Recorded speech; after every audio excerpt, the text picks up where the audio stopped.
Mr. Edgar.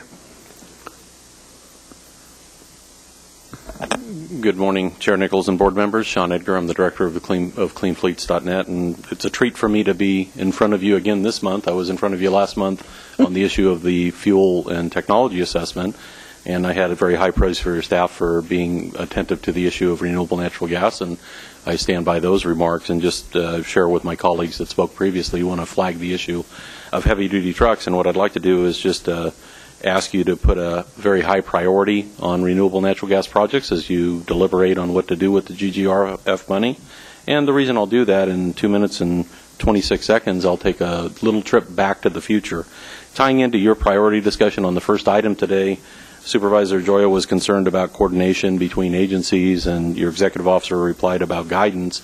One of the big winners, the test case that we have for this type of project, is in South San Francisco at Blue Line Transfer Station, where we're taking organic waste, converting it into motor vehicle fuel, and putting it back into the waste collection vehicle.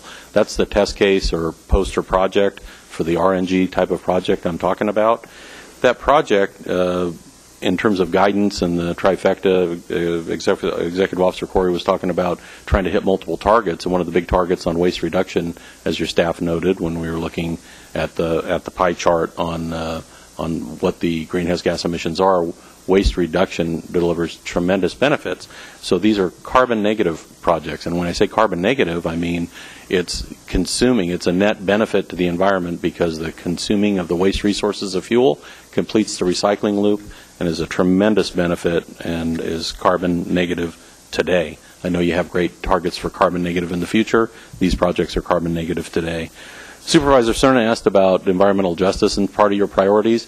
Well, just a walk down memory lane, because Mrs. Reardon and I share a special affection over trash trucks, because I think she's the only member of the board that was sitting during 2000 to 2003, and I had a great walk down memory lane thinking about my testimony today about that experience. And the reason that you went after trash trucks in terms of diesel risk reduction is because they were local, they had tremendous fuel consumption.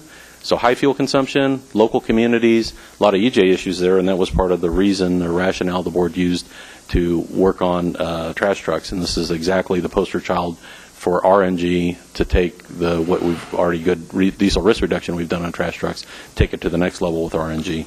And I guess I'll just close with Hollywood has given us the answer. You know, Back to the Future, where you saw the banana peel and the liquid being put into the DeLorean. We can do that on a heavy-duty vehicle. It's being done today. It's in its infancy, but it needs the incentive to survive.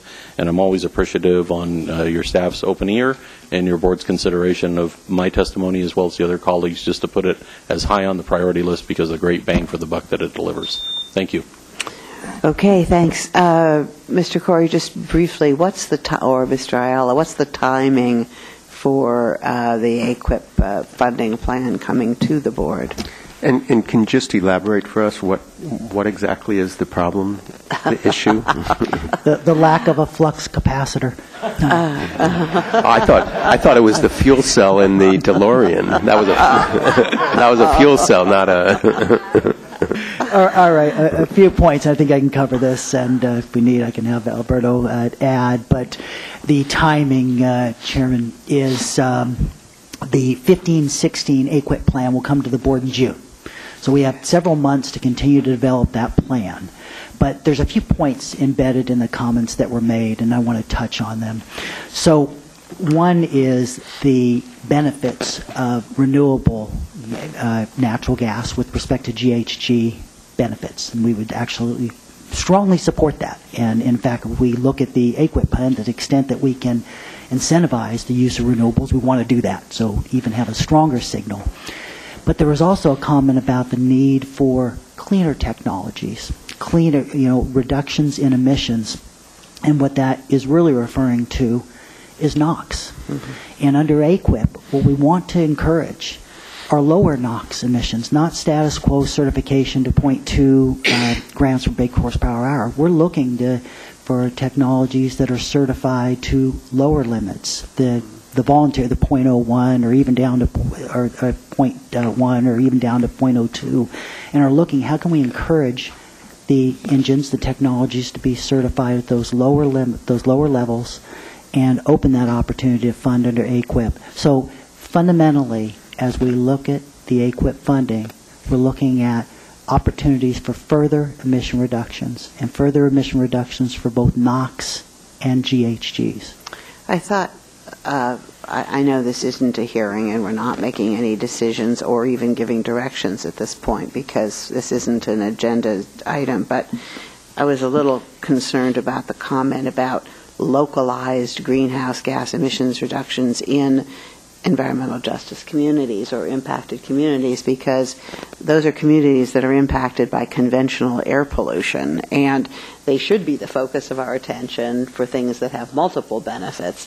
So the question is, would we be funding projects that only got GHG benefits if they didn't also have substantial air quality benefits to them as well?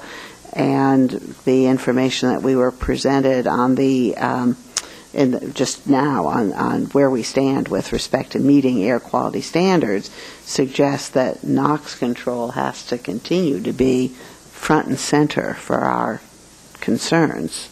And Chairman, that's really although it wasn't as clear as I wanted to be, the theme of the objective when we're talking about the AQIP plan, NOx reductions and GHG reductions. We really obviously can't ignore greenhouse gases. That's very much at the top of our agenda, but it isn't the only thing that's on our agenda either. So anyway, we look forward to hearing more and more detail. We understand the point that clearly there's a strong effort here on behalf of people who care about heavy-duty vehicles to try to get more of the funds to go in the direction of natural gas, and we understand that, and something we have to take a look at.